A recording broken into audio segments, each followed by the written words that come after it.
So the first thing we're going to talk about after every patient is the syringe tip. The syringe tip goes into the air-water syringe nut. This would be the air-water syringe handle, syringe nut, syringe tip. Very important, if you will notice on the syringe tip, there are 3 indications or indentations on the actual syringe tip. The first 2 that are closest to the end line up with O-rings inside. That keeps the air and the water separated when you push either the air button or the water button.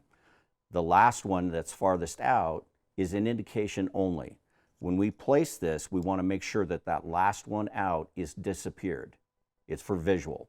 If you place this in and do not seat it all the way so that you can see that indentation, there is a chance that the syringe can pop out and go into the patient's mouth. So extremely important that this is placed fully seated into the syringe nut. This syringe tip is autoclavable, so you can autoclave this after every patient. In fact, we must autoclave after every patient. So again, very important to seat this completely. The next item we will talk about is lubrication and sterilization of the handpieces. CDC requires that every handpiece is lubricated and especially sterilized. We need to sterilize anything that goes into the oral cavity of the patient. So that will be in sterilization when we do a little later segment. The next item is flushing the handpiece tubing. Flushing handpiece tubing is because you can have retraction of saliva from the patient into the tubing. So at the end of the patient, we want to make sure we flush it so we have no remnant of the previous patient's saliva inside this tubing. How we do that is this little flush button right down here. The next item on the list is clean the vacuum lines.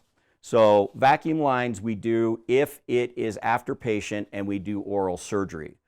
If we're not doing oral surgery, then we can clean the vacuum lines once at the end of day.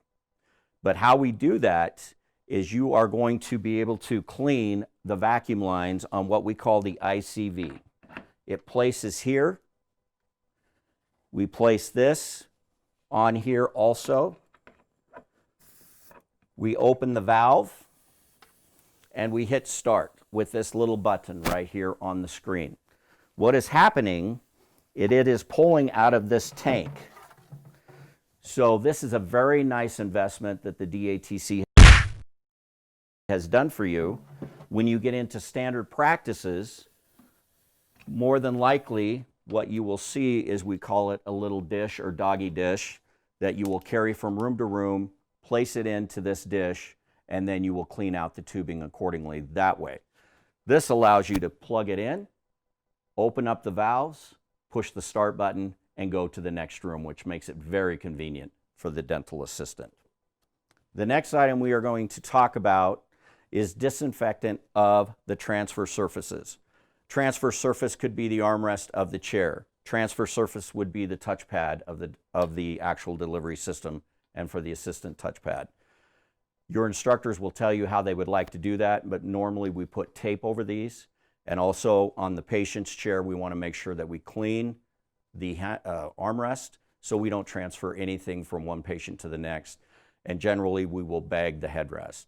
And then the last thing is what I just mentioned, replace all barriers. And that barrier could be the headrest cover, backrest cover, cleaning and removing all of the covers on the touchpad, and any other things that the school will teach you what you should do. So very important also, while we're wiping down the tubings of the delivery system, the tubings can also get product on there that we need to clean off. There's multiple ways of doing it. Now, I have witnessed in the dental practices in the real world, let's say, where assistants will grab the end of the tubing and they will just wipe down.